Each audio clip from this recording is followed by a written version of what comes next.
all the angels and spirits to make this the most blessed, amazing interview ever, to help anoint the world with love and continuing goodness and kindness, being reminded every day as a reflection of each other, holding each other up to our highest good. Amen. Oh, that's a beautiful way to start. Welcome to Humanity's Heart. My name is Dr. Robyn Mills, and my intention for today is to engage, energise and expand your heart.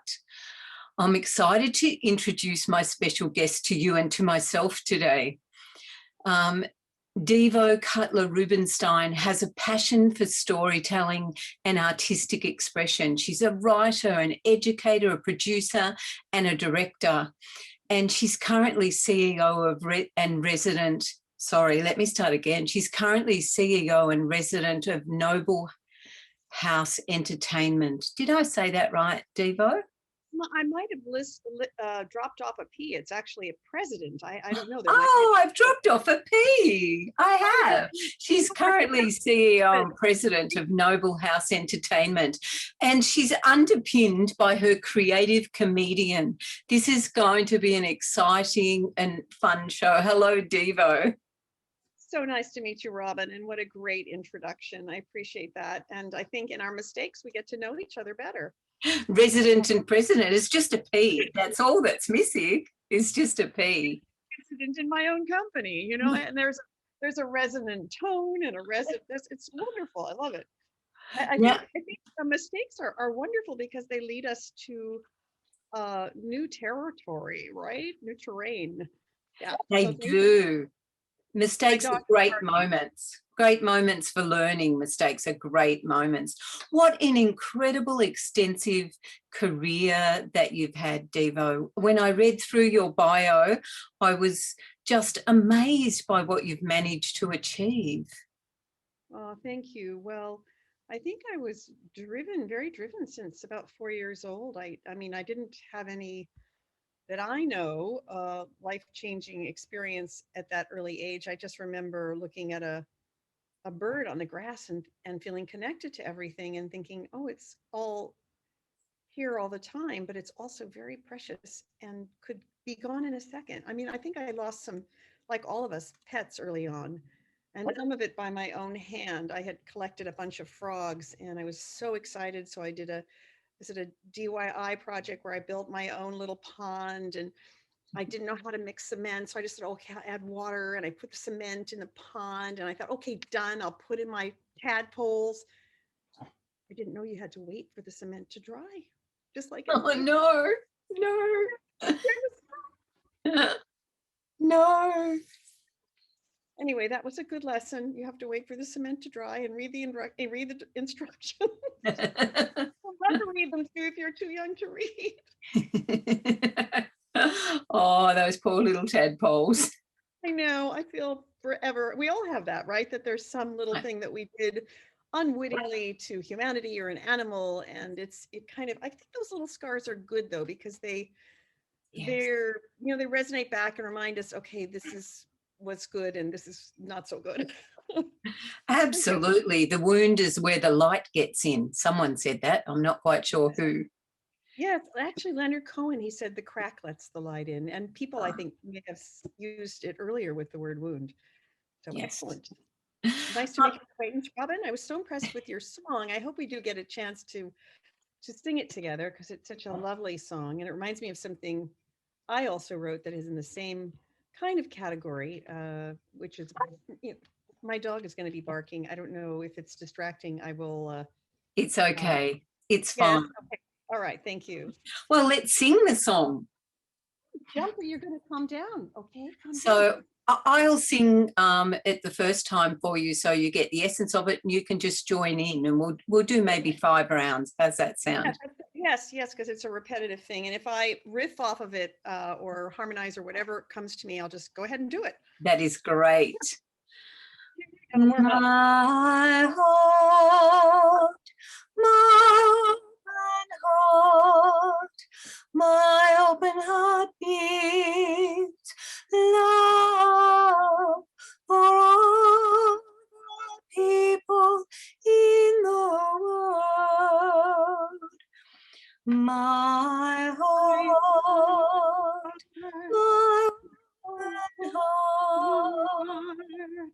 My open heart beats love for all the people in the world.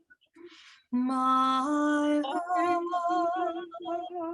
my Open heart, my open heart beats love for all people in the world. A bit of a delay, but still we're on opposite sides of the world singing a song to open humanity's heart and to remind us that we're part of humanity. Very well What a beautiful way to start. What makes your heart sing, Devo? You know, oddly, it's certain moments of connection that I absolutely am raised up, and I'm like kind of out of body delirious. And some of them are surprising to me. So one of the things I like to do is if there's a child in the immediate environment, especially if there's a child crying, I'll run up to them and I'll say, "Hey, what's your favorite animal? Do you want me to draw it for you?"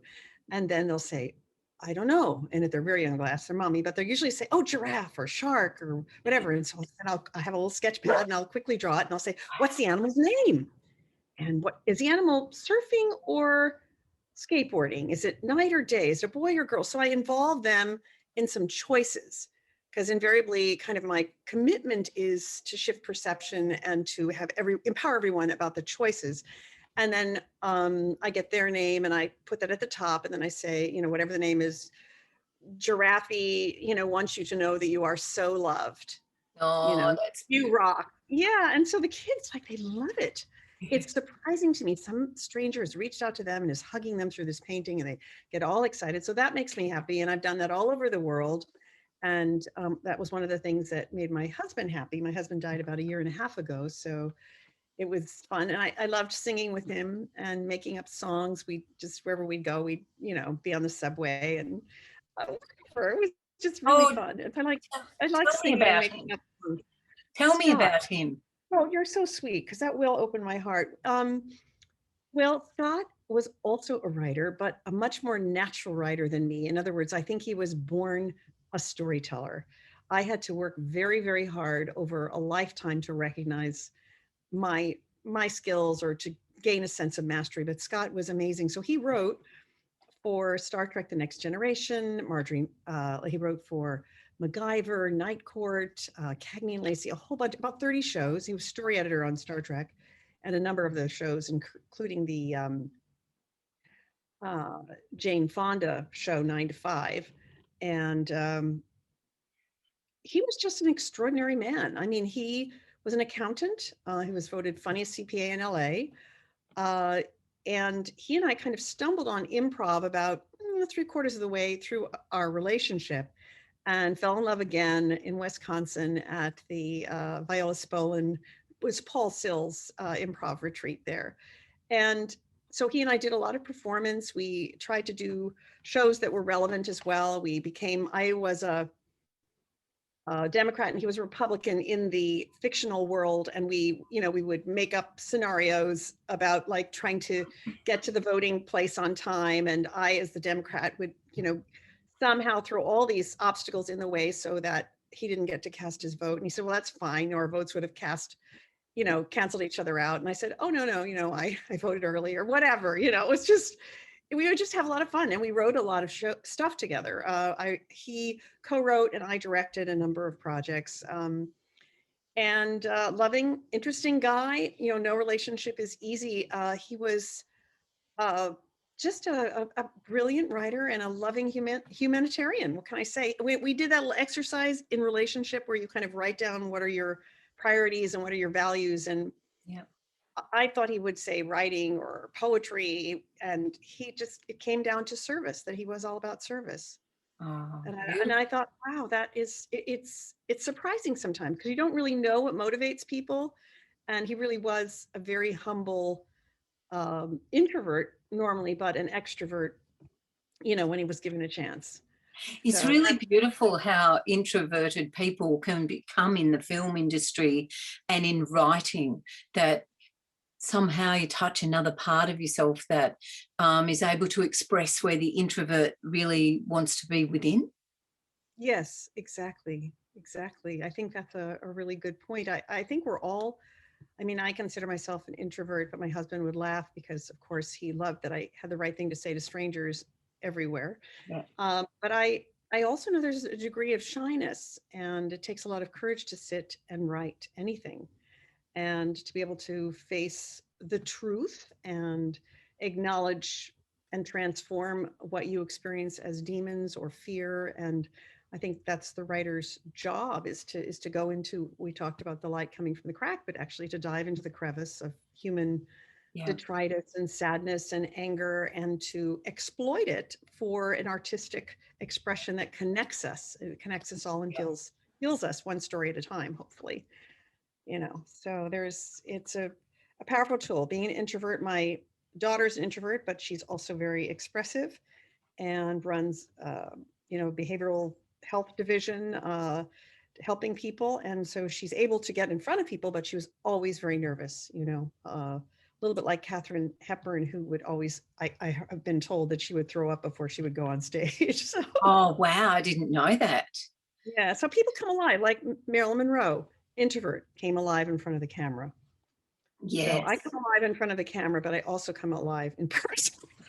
You are full of life. There is no doubt about that. It's just beautiful. I can see your heart on your face.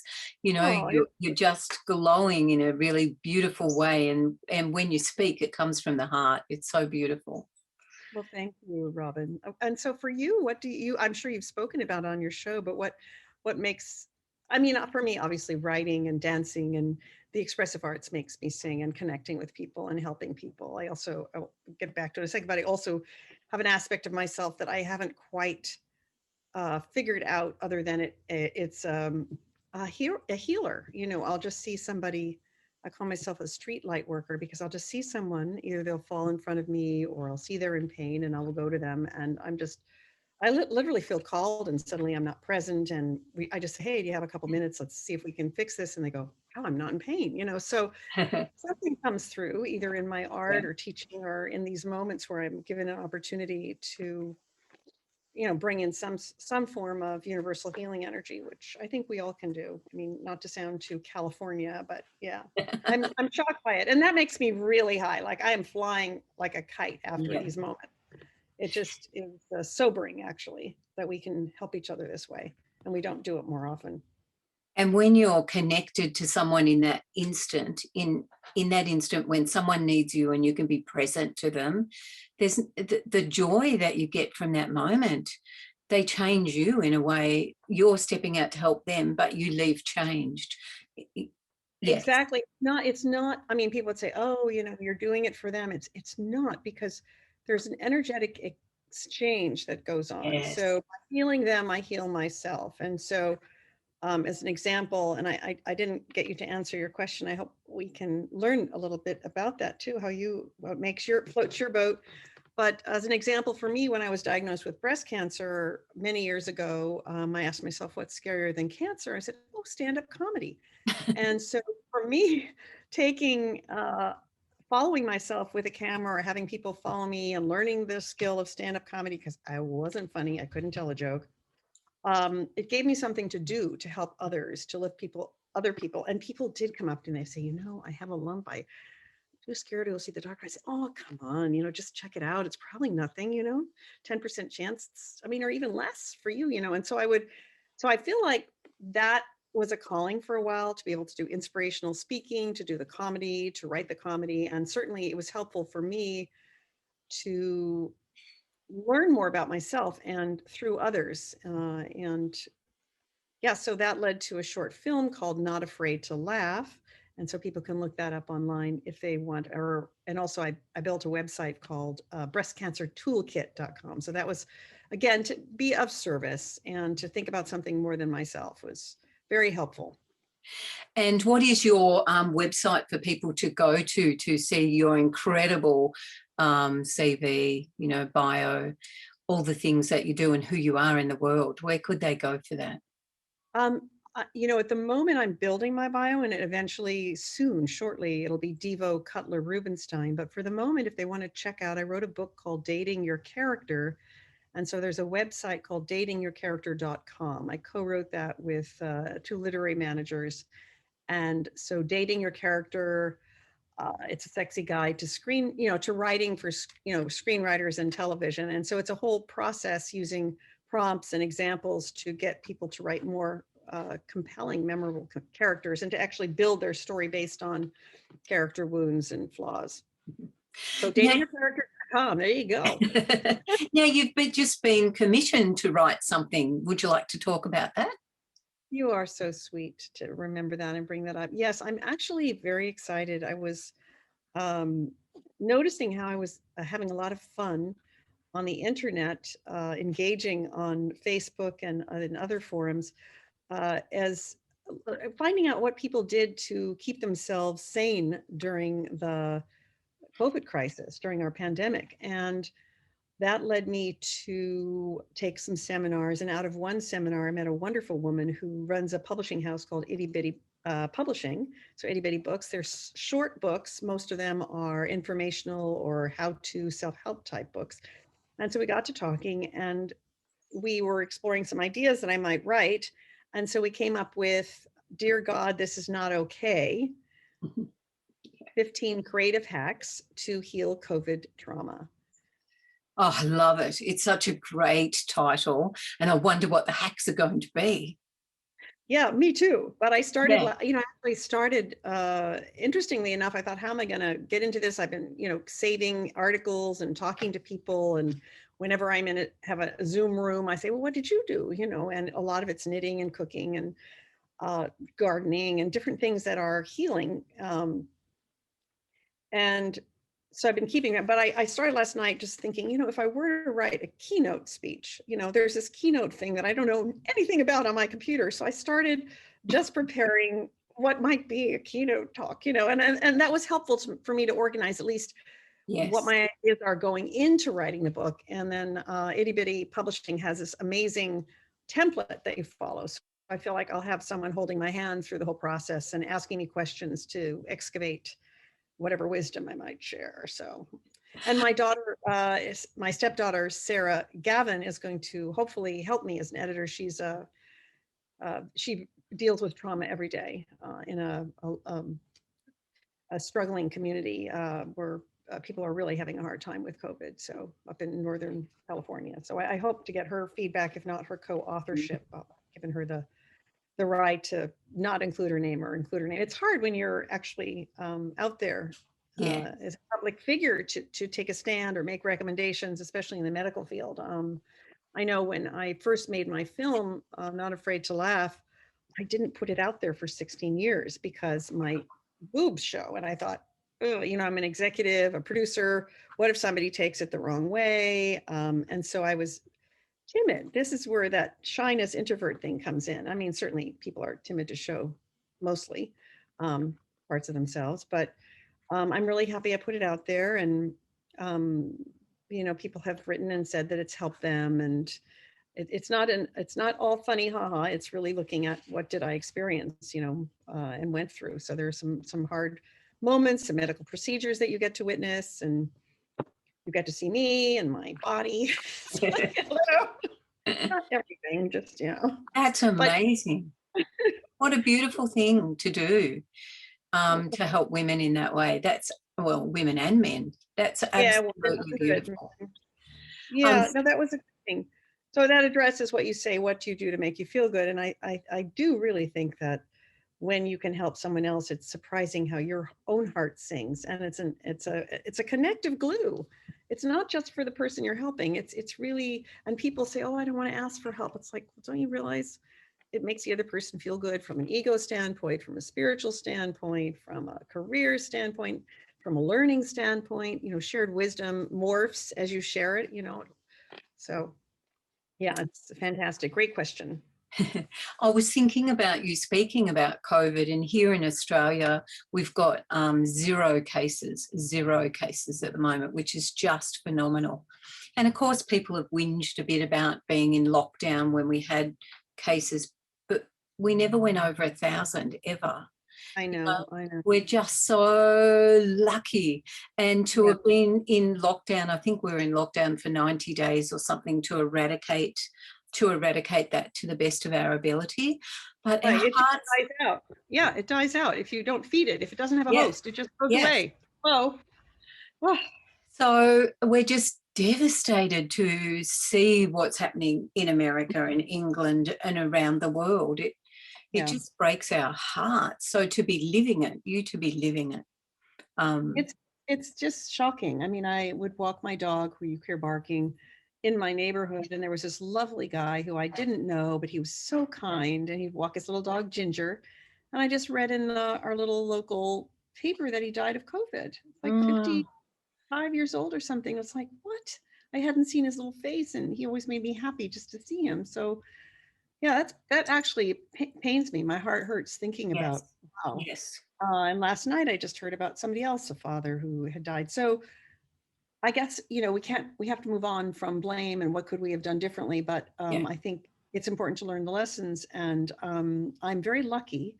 I have a group of friends. We've been friends for about 15 years. And during the pandemic, we decided to get together every Friday night. And so one's in Australia.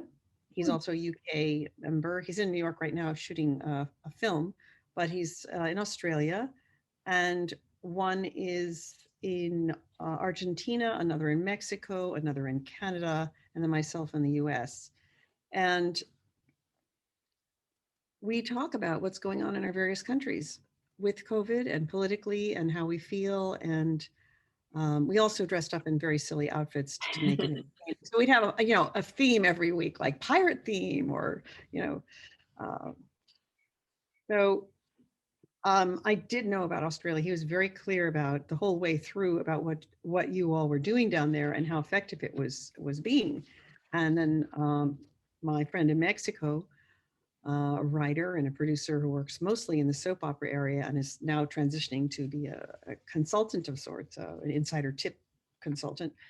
Um, she was just gobsmacked and has been in lockdown with her mother, who's elderly and has some compromises. And I was in lockdown with my mother. I left my home in West Hollywood and went to go stay with her. She's a writer as well, just as publishing her second book. She just published her first one, which was wonderful, Rebels and the Promise, historical romance, YA. Yeah. And this one is going to be a sci-fi one. So I'm helping her kind of get it out there. She's just amazing. But I stayed with her for 4 months during Wow. lockdown, and that was wonderful. I mean, the thing that is incredible all over the world, I think people are saying, "Oh yeah, I'm spending more time with my family, or I'm doing things I didn't weren't able to do in the past." But there's still this underlying sense of loneliness. It was either Japan or China. I'm sorry I didn't research this before mentioning it in your show, but uh, they just formed the Ministry of Loneliness to combat the suicide rate in Asia.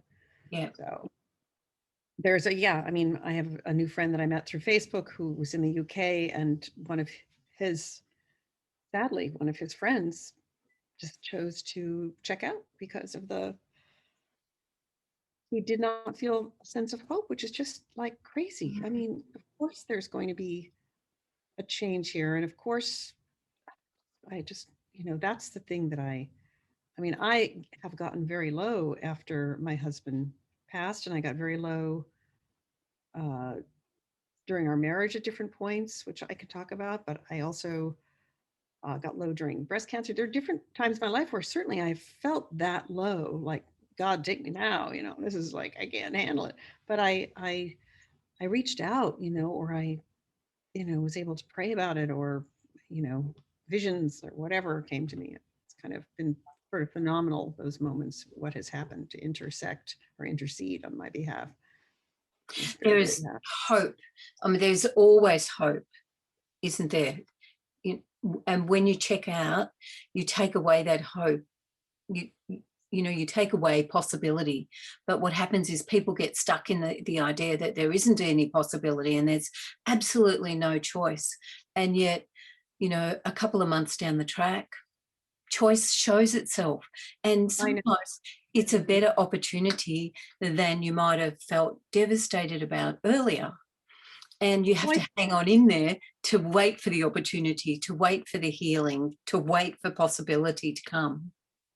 I think that unfortunately the waiting aspect, which I've been thinking about a lot, is the whole contemporary consciousness of I want what I want and I want it now, has made people impatient, and they don't actually have the, for lack of a better word, trained memory, the actual mirror neurons, the neural net set up that they can rely on that. Oh, this has happened before, or I trust that, this could change. So when they get in that place, there's actually a chemical change, and those protein peptides of hopelessness, I think, just start cascading and filling up all that possibility of hope, and then there's a certain place where they just fall to the dark side. Yes. So that's why I think we need each other somehow, and to have our communities, where people are, unless they're bullies, and then we have to deal with them differently, but I think we have to somehow create a little bit more structure for this hope, Yes. to help each other and train each other. Yes, and because you mentioned the word bully, but for me, and this is new for me, but the bully's missing something as well. Like, they're missing a way to relate in the world, to ask for what they want, and to create a world for them that's not have bullying be part of it, as well as the victim needs to learn new ways to stand their ground and to speak from their heart. So for me, both parties actually have wounds that need healing, and have a chunk that's missing in their life of education, of knowledge, of wisdom. And I think both people can be turned around with some heart-centered wisdom and love. I agree. I have a wonderful story system, which I feel like I channeled, actually, for lack of a better word. I was working with stand-up comedians, and there was a woman in the room who was just so distraught. And we started talking, and then I realized she was really operating out of a very early wound where something had happened to her and she was stuck there, and she had fossilized. There was kind of one part that she was showing the world that she felt was going to protect this other part of her, the wounded part that she really was hiding from. And so we worked on kind of her greatest strength, the part she was showing the world, and then the liabilities of that, as well as the things she was afraid of.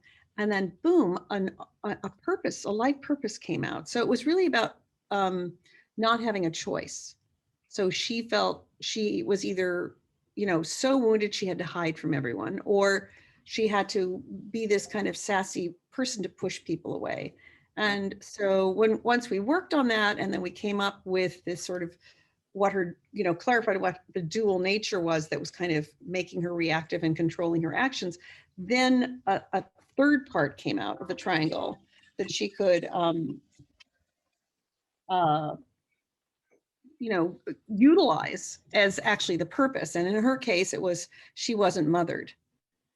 She had an overprotective mother in one hand and an underprotective mother, but the common denominator was a mother.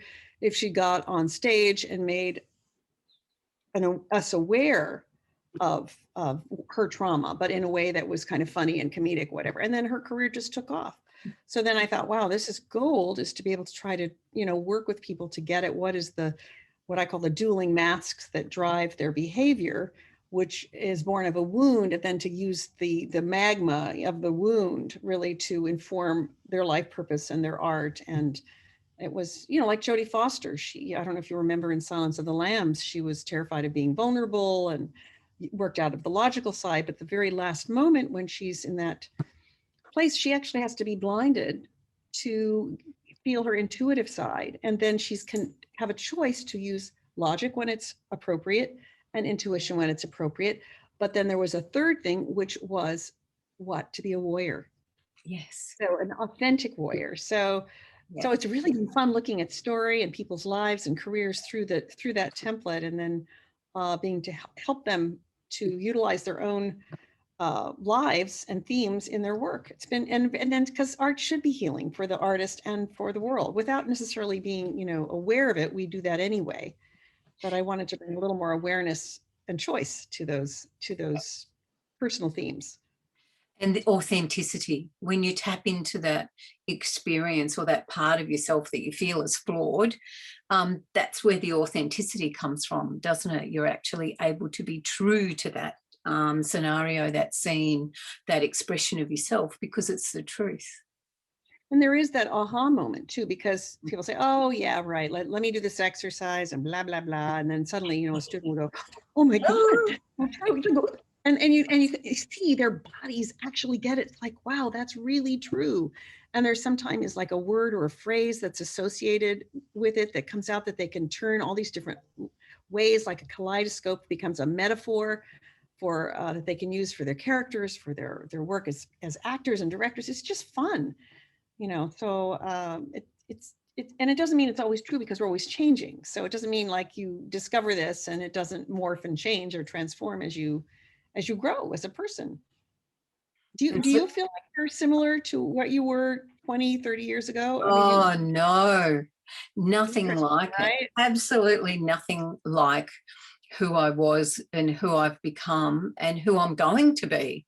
Really, Right. I'm just changing and developing all the time. I started off as a general nurse, then a psychiatric nurse, and then a naturopath, then a psychologist and a marriage celebrant.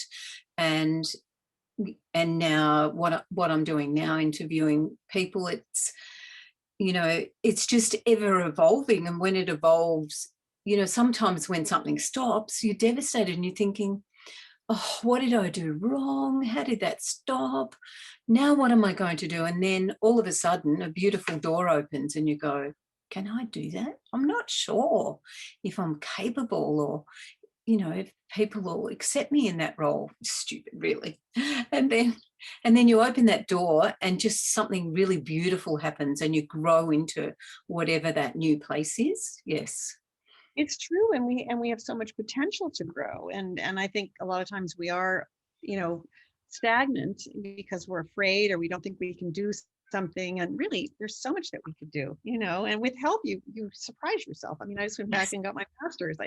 Are you kidding? Yes. I was youngsters, 2015. I thought, oh God, and they're smart and they know how to write, and I was like, wow. I mean, I did not think of myself as a writer. I just as a lark applied. I looked at some of the writing I'd done, from college. And I thought, oh, okay, I'll just throw it out there. It'd be nice to have the master's. I could probably get some teaching jobs. And it was like, oh God, and so it just, and then after doing it more and more, you get more confidence and you think, oh, I could do this, or I actually feel I could do this, so just so fascinating. But I do, getting back to the hopeless thing, I think people do feel enriched, enlivened, uplifted, when they can go to the movies, which we've been denied, and uh, theater, dance, bars, socialization. And, thank God we've discovered Zoom, but not everybody has access, Yes. or even inclination Yeah.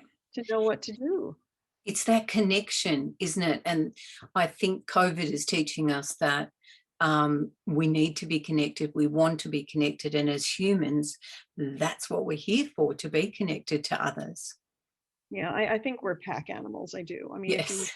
if you ever separate, it's just, we're pack animals. And that doesn't mean that we don't need a hell of a lot of solitude as well, and self-reflection and time alone, but there is a regenerative quality, a Yes. combustible Yes. energy we share when we're together, a flame that lights, Yes. somebody's the match, somebody's the air, somebody's the, we're fuel together for this. Yes. And I think we think it doesn't matter. I think some of the sad, unfortunate things that are going on is because somebody couldn't reach out. They couldn't find the flame, somebody wasn't Yes. nearby. They didn't know how to do it. And Yeah. Yeah. so, I don't know. I had an interesting dream last night, and in the dream, was a very handsome tall man. Oh gosh, and I felt a little like, oh, in my dream. And I thought, and I made him some blueberry pancakes, which I ended up making today, just to keep I the dream saw alive. those pancakes. They look excellent. Anyway, but at the same time, I was in a combination of different houses, which is interesting about dreams. So dreams are so revelatory. So it was a kind of a smash up of a bunch of houses that represented creativity to me. And I was thinking about, how I want to use this space to create writing workshops. And I've been helped and loved them. And so all of a sudden, in the door came a physically challenged teenager with her two parents. She said, oh, I heard about the writing workshop from my friend, and she's going to take it too. And then another child showed up with her parents. And I woke up thinking, is that what I'm supposed to do? Am I supposed to be of service to that underrepresented community to help them write scripts? I mean, we get ideas all the time, and who knows whether they'll take root. Wow, that is so powerful.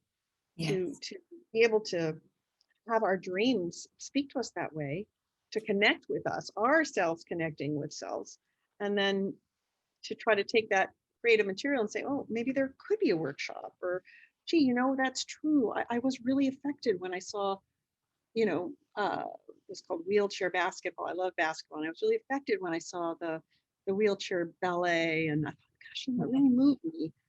And I think we have to honor that where we're moved. I'm just trying to figure out, after my husband died, like kind of what really excites me, like what you said. And I still haven't landed on what it is. I did create this company though, which is kind of fun. Show me. You're right, coach. I love it. Imagine being coached by you. That would be amazing. Absolutely amazing. People would be so lucky. Well, I think it's really fun. So that I'm now living, again, you just sort of don't know what you're going to do, but a dock became available near me. And I thought, oh, I'll go ahead and tie it up. And I thought, well, maybe I'll get a boat and maybe I'll do writing workshops. And wouldn't it be amazing to do writing workshops for physically challenged people where they could be on the water and they wouldn't have to worry and feel safe, but be on the water and the feeling of the water, and to be able to write and be mentored and come back with, a short story or the beginning of a movie or something that they would feel good about. So I would just think, there's so many exciting possibilities, and you sound like, how lucky would they be? Now, Devo, I'd like to ask you, if you could think about yourself towards the end of your life and you're looking back, what would your heart say would be your greatest moments? Wow, that's a great question. One of my greatest moments was obviously, I think at 4, connecting with that little bird, on the lawn. I think another great moment in high school was I was a captain of the basketball team, and we were losing, and I was just like, what are we going to do? And so I said, okay, God, we haven't had a great relationship, but can you show me how to make a basket? I was at center court. I said, I just kind of want to wow people. Can I do a basket? So I said, Lori, throw me the basket. So she gave me the basketball, and I looked up at the thing, and suddenly a golden arc. And I just lifted my hand up and I threw it in the arc, and it made it in from center court. It's like, okay, throw me the ball again. So it happened twice, and I'm like, wow, that is just amazing. And so that was a high moment. I think meeting my husband was a high moment. I was dating somebody else and starting to get, too quickly heart enmeshed. And I told my sister, hey, introduce me to someone else. And so she had this guy that she'd been trying to set me up with. And I was 40, 41 or something like that. Hadn't been married yet.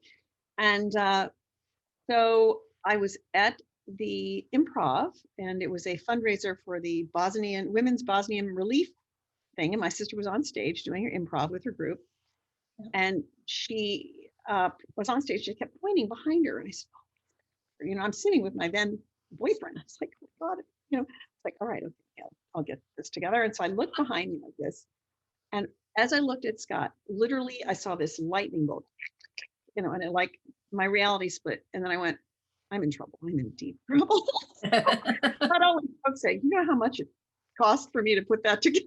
So that was a high point. I think living in a log cabin by myself and having a vision of I'm not Christian, but Jesus came to me and said, sat at the foot of my bed, and I said, I'm not Jew. I'm not really ready. This is not my thing. I said, but I'm happy.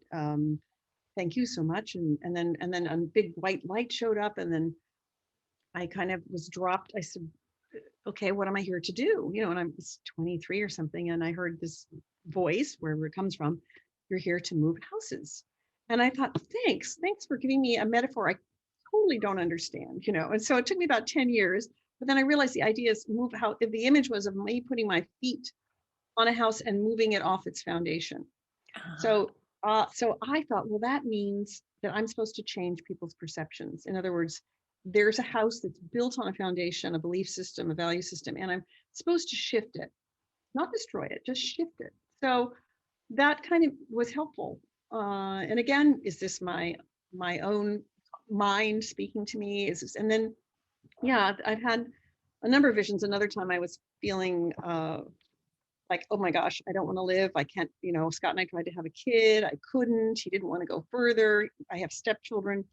And so I was at a retreat, a religious retreat, but it was a Christian religious retreat, and a pastor who was a kind of organic foods, clean your body out type thing.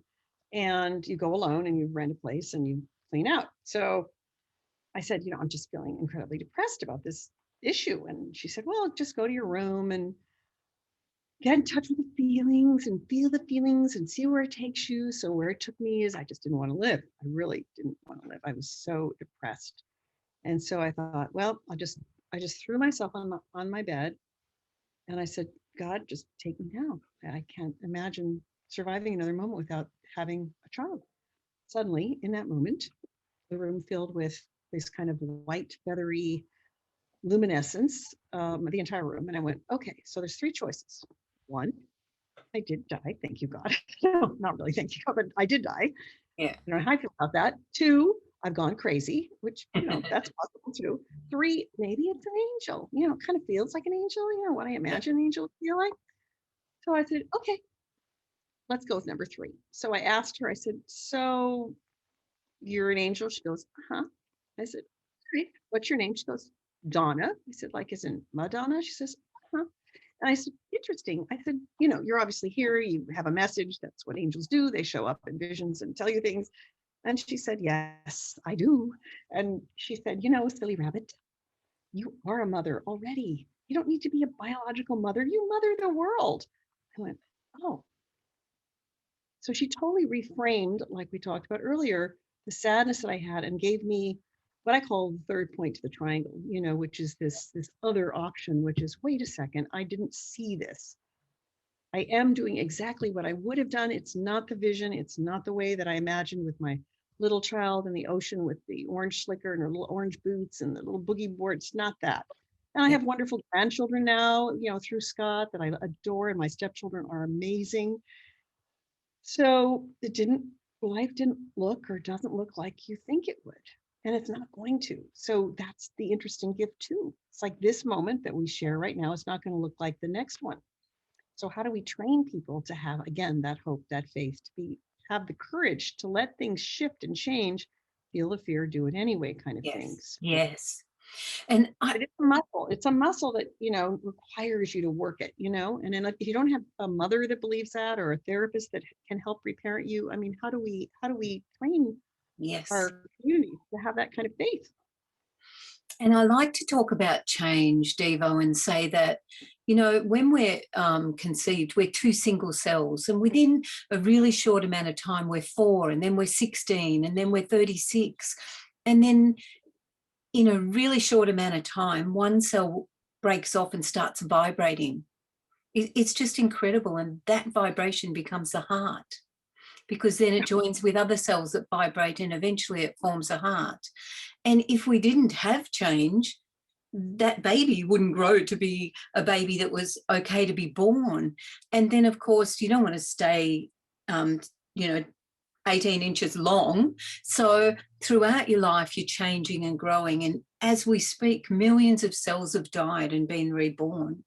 So change is imperative to life. And, I like to say to people, without change, you just wouldn't be here, because change is just part of everything that we do. Every cell in our body just regenerates and changes over time. So change is to be embraced. It is. And I remember thinking, the only thing, and this was in college, the only thing that's constant is change.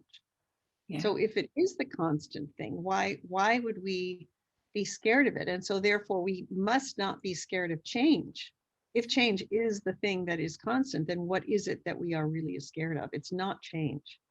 Yeah. You know, so it's something else that we feel we must give up, that we need in this moment. And that wouldn't be, if it's serving us in a positive way, that wouldn't necessarily leave us. You know, so what are we afraid of? I mean, that really is the interesting thing, that and what is stopping us from doing, you know, I have to ask myself that every day. What is stopping me from doing certain things that I'm scared of doing? Or, you know, it's Yeah. a constant. It is a constant. I'm wondering if, because we don't have that much more time left, I'd like to go for hours, but I'm wondering if there's something in your heart that you'd like to speak to that I haven't given you the opportunity to. You know, I'd like to share it. It occurred to me that, you know, as a writer, sometimes it's important to have an icon, even if you can't get to it. So I have this basket. I don't know if you can see it. Oh, I can. Yes, it's beautiful. Yes. Yeah, it's something that spoke to me. I don't yet know where it's leading. I know that in the current novel that I'm writing, the basket is very much a MacGuffin. It's the thing that the children in the YA have to find. It contains information that's going to lead to the answers about the murder or the death of someone that they loved. And then it changes because it's not about the basket. It's something else that, and they assume that it's always about the basket. You know, they make an assumption, oh, it's, you know, and then they learn, oh, it's a different meaning for the word basket, you know, and then they start getting through all the metaphors. You know, the main character is a basket case because she's had Yeah.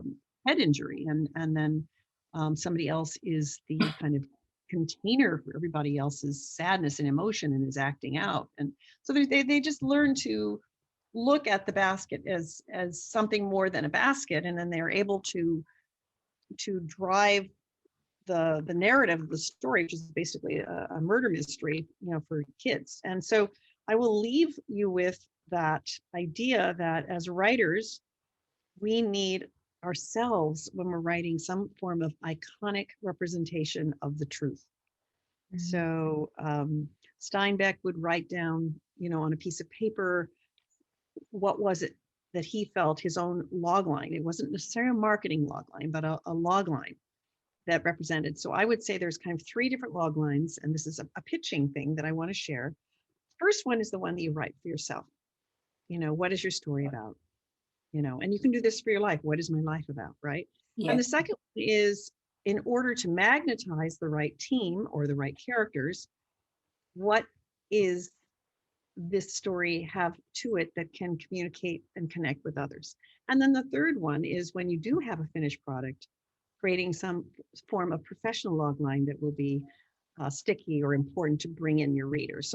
So along the way, we need our verbal and metaphoric and image icons, even sound. Some people play music, you know, and drums. And I mean, I got a whole bunch of instruments after my husband died. And that's helpful to me, just to sit there and meditate. So leaving time to just do nothing, meditate, and let your creative spirit soar. You don't necessarily have to control it, or it's kind of like you have to trust that it's a kite, you know, and that you are holding onto this string, and it will go where it needs to go. The wind will blow, it'll sag, it'll float, it'll drop, and then the wind will pick it up again. So it's kind of to trust your own creative process, and to please, please, please use your work and your life to not be scared to connect and to open your heart. And, you know, and if somebody feels wrong to you or toxic, don't go there, you know. That's right, exactly. Oh, that is absolutely beautiful. And sometimes I ask people, I'm not sure I need to ask you this question, but I ask people what sort of heart print they leave in a room when they leave in the world. But I can already know that you know, what you leave is this just beautiful essence of understanding people and giving them possibility and hope, and where the opportunity arises, helping people to heal. That is just absolutely beautiful, Devo. Well, I think, you know, it's funny, I have a new neighbor, and I went across the street to a man who's got cancer and he's very sick. I'm not supposed to know that, but I said, hey, you know, I love your dog. Frank's he's amazing. And I said, anytime you want him to, you know, come and play with Jumper, you can bring him on over. And then hit man was like, thank you so much. And he was so kind and so lovely. And I thought, oh, he's just really a nice person, everything. And then I told her about it. She said, oh, he's really grumpy. He doesn't talk to anyone. And I thought, wow. I said, well, he talked to me and he was totally friendly. And I was always amazed in my career how people would say this person was difficult or they're blah, blah, blah. And I said, well, gosh, I didn't experience it that way. Yeah. So maybe the world reflects a little bit what we put out there. Yes, exactly. I'm absolutely sure it does. My heart imprint is probably to just inspire goodness and kindness and a sense of play, because from play, that's where the miracles happen. That is so great. Oh, thank you, Devo. We've laughed and loved and played together this morning, and I feel inspired to get out there and create. So thank you. Oh, thank you so much. We'll call you so I can get your feedback and hopefully, yes, you know, for my book. I'm really looking forward to that.